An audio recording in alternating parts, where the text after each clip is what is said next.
एक 4 साल का बच्चा, सोचिए वैसा कौन सा तोहफा दे सकता है जो पैसों से खरीदी जा सकने वाली हर चीज से कहीं ज्यादा कीमती हो। आज हम मुंशी प्रेमचंद की कालजयी कहानी ईदगाह की उन्हीं गहरी परतों में उतरेंगे और देखेंगे कि कैसे त्याग, प्रेम और समझदारी उम्र की सीमाओं को तोड़ देती है। प्रेमचंद कहानी की शुरुआत इन खूबसूरत शब्दों से करते हैं जो उम्मीद और खुशी की एक तस्वीर सी बना देते हैं। ऐसा लगता है मानो पूरी कायनात ईद के आने का जश्न मना रही हो। हवा में एक नई ताजगी है, एक नया वादा है। लेकिन जैसा कि हम आगे देखेंगे, ये जो खुशी है ना, ये हमारे मुख्य किरदारों की असलियत से बिल्कुल अलग है। और इसी जश्न के शोर के बीच कहानी का कैमरा एक छोटे से अकेले घर पे फोकस करता है। ये जो बदलाव है ना, पूरे समाज के जश्न से एक परिवार के निजी संघर्ष की तरफ, ये बहुत जरूरी है। ये हमें दिखाता है कि दुनिया भले ही एक साथ जश्न मना रही हो, पर हर दरवाजे के पीछे हर किसी की अपनी एक जंग जारी है।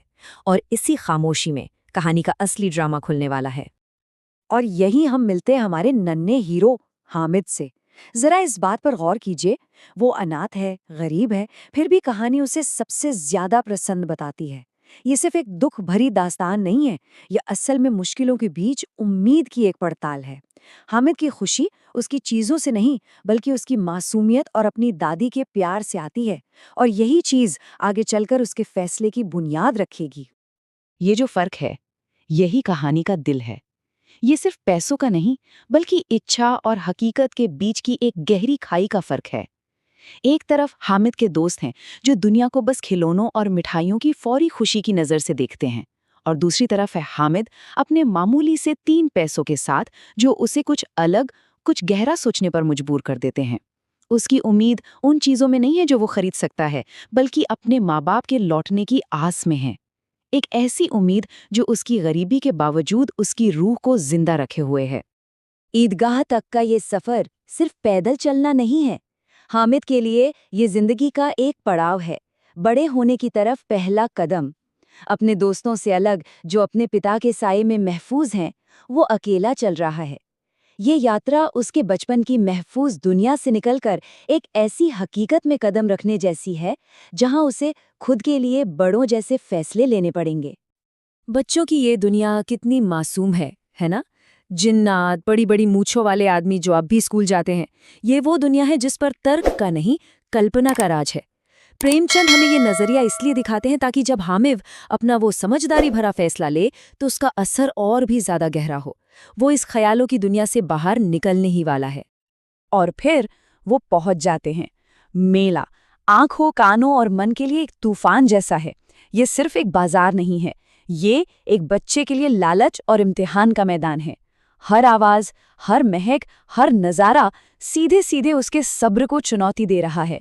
हामिद और उसके 3 पैसों के लिए ये खेल का मैदान नहीं, बल्कि एक परीक्षा है। मेला अपने सारे हथियार सामने रख देता है। पहले तो वो झूले हैं जो 1 पैसे में आसमान छूने का वादा करते हैं। फिर मिट्टी के खिलौनों की वो फौज है जो ताकत और कल्पना का एक छोटा सा एहसास देती है। और आखिर में सबसे मीठा हमला, मिठाइयों के वो बड़े बड़े ढेर। इनमें से हर एक चीज बच्चों से चीख चीख कर कह रही है, अपने पैसे मुझ पर खर्च करो। और इच्छाओं के इसी शोर के बीच हामिद रुक जाता है। उसके 3 पैसे, उसका पूरा का पूरा खजाना उसके हाथ में भारी महसूस होते हैं। उसके चारों ओर लोग पल भर की खुशियों पर आसानी से पैसे लुटा रहे हैं, लेकिन हामिद के लिए हर एक पैसा एक बलिदान जैसा है। वो एक भी पैसा फिजूल में खर्च नहीं कर सकता। ये जो ताना है, ये चुभने वाला है, लेकिन कहानी के लिए बहुत जरूरी है। हामिद का अकेलापन अब खुलकर सामने आ जाता है। जब उसके दोस्त सिर्फ अपनी और पल भर की खुशी में डूबे हैं, तो हामिद अंदर की ओर झांकने पर मजबूर हो जाता है। उसकी ख्वाहिश सिर्फ मिठाई की नहीं है, बल्कि उस टोली का हिस्सा बनने की भी है। लेकिन यही अकेलापन उसे एक अलग तरह की कीमत समझने की तरफ ले जाता है, जिसे उसके दोस्त अभी तक नहीं समझ सकते। तो सवाल यही उठता है कि आखिर 3 पैसों में क्या खरीदा जा सकता है? एक खिलौना जो टूट जाएगा, एक मिठाई जो पल भर में खत्म हो जाएगी, या फिर कुछ और, कुछ ऐसा जिसकी कीमत वक्त के साथ कम न हो। और यहीं कहानी एक निर्णायक मोड़ लेती है। जहां दूसरे बच्चे अपनी बचकानी इच्छाओं के पीछे लोहे की दुकान से आगे बढ़ जाते हैं, वहीं हामिद रुक जाता है। इसी एक पल में वो अपने बचपन से कहीं ऊपर उठ जाता है।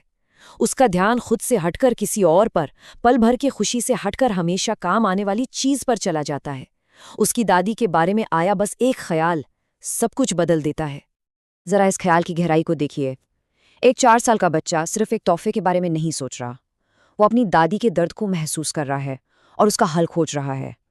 वो एक खिलौने के चंद पलों की खुशी को अपनी दादी के रोज के आराम के सामने तौल रहा है। ये सिर्फ दया नहीं है, ये अपनी उम्र से कहीं ज्यादा गहरी हमदर्दी और समझदारी है। ये सौदा सिर्फ एक खरीदारी नहीं है, ये हिम्मत का काम है। धड़कते दिल के साथ हामिद दुकानदार से पूछता है। उसे ना सुनने की पूरी उम्मीद होती है, लेकिन दुकानदार का मान जाना और उसे 3 पैसे में वो चिमटा दे देना ये बताता है कि एक अजनबी भी इस बच्चे की मांग में छिपी गंभीरता और नेकी को पहचान सकता है। हामिद का जवाब देखिए कितना शानदार है। वो अपने दोस्तों के मजाक का जवाब गुस्से से नहीं बल्कि उनसे भी बेहतर कल्पना से देता है। वो एक मामूली सी चीज को ताकत और हुनर का प्रतीक बना देता है। असल में वो उन्हें एक सबक सिखा रहा है। किसी चीज की कीमत उसकी शक्ल में नहीं बल्कि उसके काम आने में और उस कहानी में होती है जो हम उससे जोड़ते हैं। हामिद की दलील को कोई काट नहीं सकता क्योंकि ये ताकत और टिकाऊपन पर आधारित है। ऐसी खूबियां जिनका मुकाबला उसके दोस्तों के नाजुक मिट्टी के खिलौने कभी नहीं कर सकते। अपने चिमटे को रुस्तम हिंद यानी भारत का चैंपियन कहकर वो उसे एक महान दर्जा दे देता है। वो खिलौनों से नहीं बल्कि विचारों से लड़ रहा है और वो जीत रहा है। और अब हामिद की जीत पूरी हो चुकी है। इसका सबसे बड़ा सबूत ये है कि जो दोस्त उसे चिढ़ा रहे थे अब वही उसके साथ अपनी खाने की चीजें बांट रहे हैं। उसने ये इज्जत पैसे या ताकत से नहीं बल्कि अपनी समझदारी से जीती है। उसकी ट्रॉफी कोई मामूली खिलौना नहीं बल्कि उसके प्यार और बड़प्पन का प्रतीक है और अब उसके दोस्त भी इस बात को मान चुके हैं। हामिद एक विजेता की तरह घर लौटता है, लेकिन अब उसे अपनी आखिरी परीक्षा का सामना करना है। उसकी दादी, उनकी पहली प्रतिक्रिया बिल्कुल वैसी ही है जैसी हम उम्मीद करेंगे, हैरानी और थोड़ी सी निराशा। वो उस मामूली सी चीज के पीछे छिपे प्यार को पहली नजर में नहीं देख पाती और इसी फासले को अब हामिद अपनी सादगी से पाटने वाला है। बस एक सीधा सच्चा वाक्य और हामिद अपने प्यार की सारी गहराई खोलकर रख देता है। तुम्हारी उंगलियां तवे से जल जाती थीं। इन शब्दों में कोई बहाना नहीं है, कोई सफाई नहीं है, सिर्फ और सिर्फ सच्ची हमदर्दी है। ये एक ऐसा बयान है जो इतना ताकतवर है कि उसकी दादी के सारे गुस्से और निराशा को एक पल में भाप बना देता है। ये सुनकर बुढ़िया का गुस्सा सिर्फ गायब नहीं होता, वो बदल जाता है। उसकी जुबान पर जो डांट थी वो अब गालों पर बहते हुए प्यार के आंसुओं में घुल जाती है। एक पल में निराशा बेइंतहा गर्व में बदल जाती है। तोहफे की असली कीमत उसके रूप में नहीं बल्कि उसके पीछे की भावना में छिपी थी, जो अब सामने आ चुकी थी। अमीना का स्नेह मूक, ठोस और रस से भरा हुआ है। ये कितनी खूबसूरत लाइन है, क्योंकि हामिद का तोहफा जिसमें कोई स्वाद नहीं, वो दुनिया के सबसे मीठे स्वाद से भरा है, निस्वार्थ प्रेम। वो महसूस कर सकती हैं कि इस एक चीज के लिए बच्चे ने खुद पर कितना काबू पाया होगा। जिस बच्चे ने मिठाइयां छोड़ दी उसने किसी भी हलवे से ज्यादा मीठा तोहफा दिया है। और यहाँ हम कहानी की सबसे गहरी, सबसे खूबसूरत लाइन पर आते हैं। बच्चे हामिद ने बूढ़े हामिद का पार्ट खेला था। बुढ़िया अमीना बालिका अमीना बन गई। इस एक पल में किरदार बदल जाते हैं।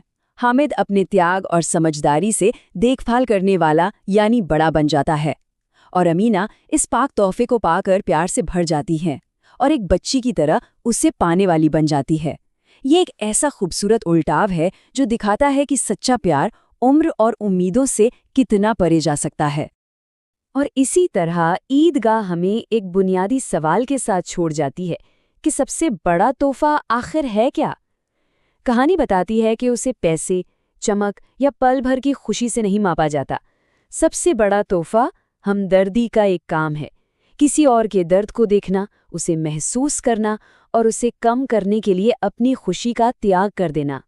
ये एक ऐसा तोहफा है जिसकी कीमत तो सिर्फ 3 पैसे है, लेकिन जिसका मूल्य जीवन भर का प्यार है।